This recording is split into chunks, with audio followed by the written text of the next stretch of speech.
One big question that arises is, how much will you and I save on our income tax? Well, the Union Finance Minister, much to the expectation of one and all, has come out with a rejigged tax slabs. Now again, the big question is whether this is a case of old wine in a new bottle. In fact, we shall play out those numbers, the tax slabs as they are.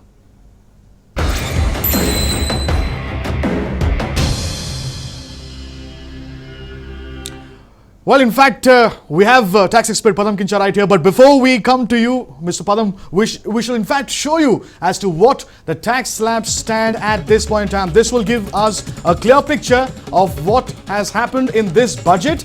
Yes, as you can see, across 5 lakh rupees up until 15 lakh rupees, if you're earning anywhere between that bracket, there is a reduction in tax rate.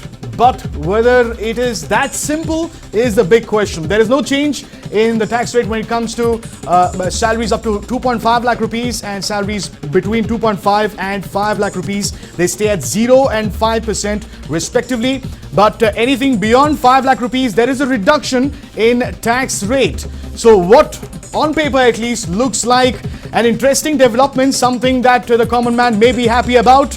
There is of course a lot more than what meets the eye, and we're talking about the income tax slabs under the new and optional regime.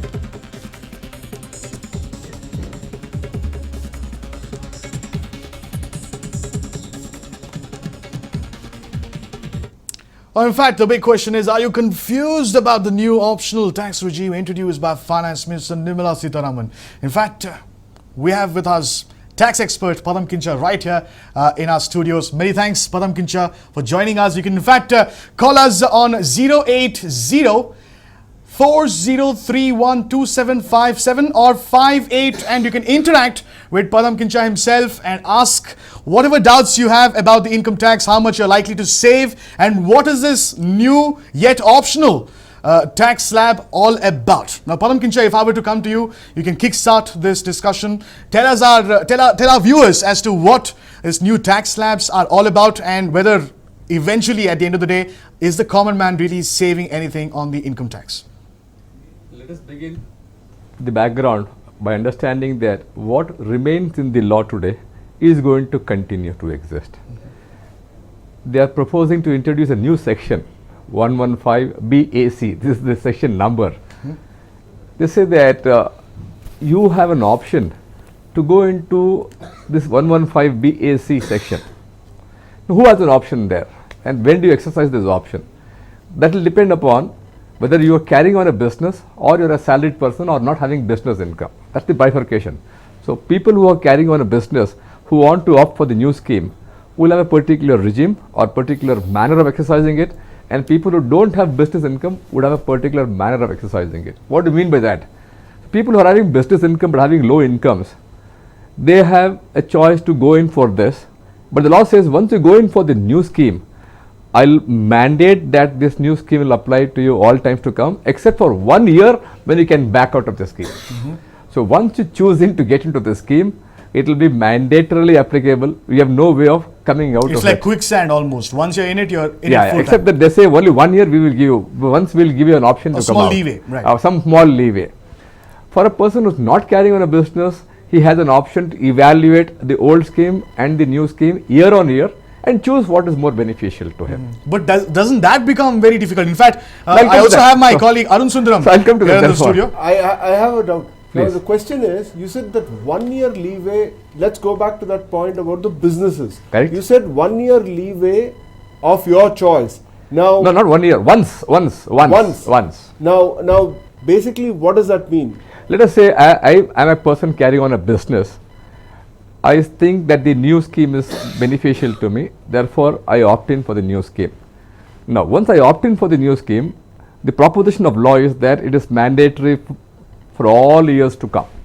That's the proposition number 1. Having said that, they are saying, no, sometime down the line, let us say 3 years down the line, you feel that the new scheme is not good for you, you can come out of the scheme and come with the existing scheme.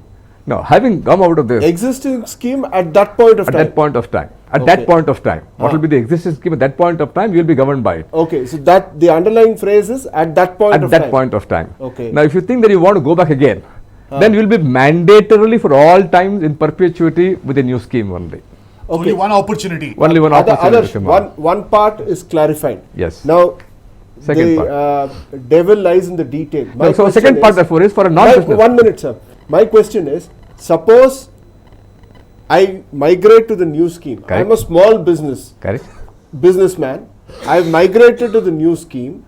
I am using it. I decide I will go back to the new old scheme.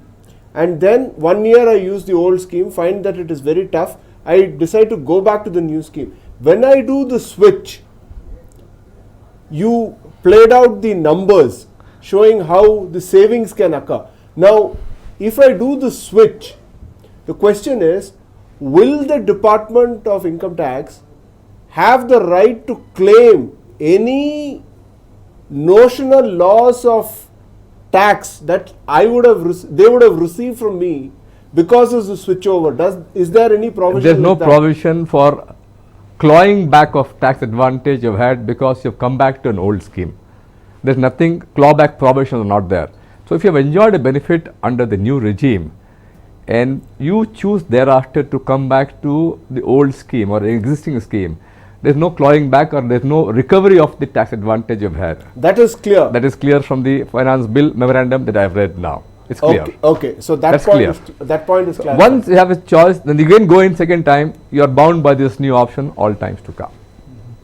Mr. Padam, in fact, I have one small This doubt here. is the choice. We'll come to the financial implications of that. Okay. So Now, choosing. This and is going. this is for businesses. Yes. Now, what about the salaried class? And Non-business if I were man. to just add to that, Yes. the salaried class, of course, when you're talking about businesses, if I'm a business head, I'll be able to calculate which tax slab is better for me, the new one or the old one. But what about someone like me? So I do not know as to how to really calculate all So of this. therefore, for a salaried person, you can at the end of each financial year, between April and July, do two calculations, the existing scheme and the new scheme.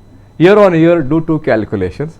You have a choice of staying with the old regime, if it is So fine. every salaried class has to go through this Every process. salaried class from April to July, which is the time for him beyond the financial year to file his return of income, will have to necessarily do two calculations and say, under the existing scheme, my tax liability is X amount. Under the new scheme, a tax liability is Y amount, which is more beneficial to me. He can, while he files his return of income, choose which he wants to be governed by. Okay, fine. That is fine. I decide X or Y, what is beneficial to me. But once I have chosen, if I am an individual taxpayer, I am putting my words very carefully. If I am an individual taxpayer, once I have chosen a scheme, I don't have the option of opting for the other scheme, right? So the question therefore is, the way you're putting it is, after April, I have made two calculations. Correct. Let us say hypothetically in the micro numbers, my tax liability is 10,000 rupees under the existing scheme. It is 12,000 rupees under the new scheme. Therefore, I will go for the old scheme. Let us say thereafter you have found that there is a problem in your calculation, there is an error in your calculation. The existing liability was 15,000 and the new regime liability is 12,000. Does it give you the choice of moving over? Yes. Does it give you the choice of moving over? The law here says that there is a time limit for you to file a return of income, that is July. Before that time, you will have to exercise your option. Before the time, that means you file a return, and along with that return, you make a choice. Which one will apply to you? Which will apply to you. He is asking a very technical question. Later on, 3 months later, I find that there is an error. Therefore, I would like to change my option concern. Will the law allow me? Now, the question is therefore, the law allows you to file a revised return if there is a mistake by you. Choice is not a mistake by you. A choice of choosing one or the other is not a mistake or an omission by you. So, the ability for you under these circumstances to file a revised return, in my opinion, is going to be not possible. You will stay with that return and suffer the consequence.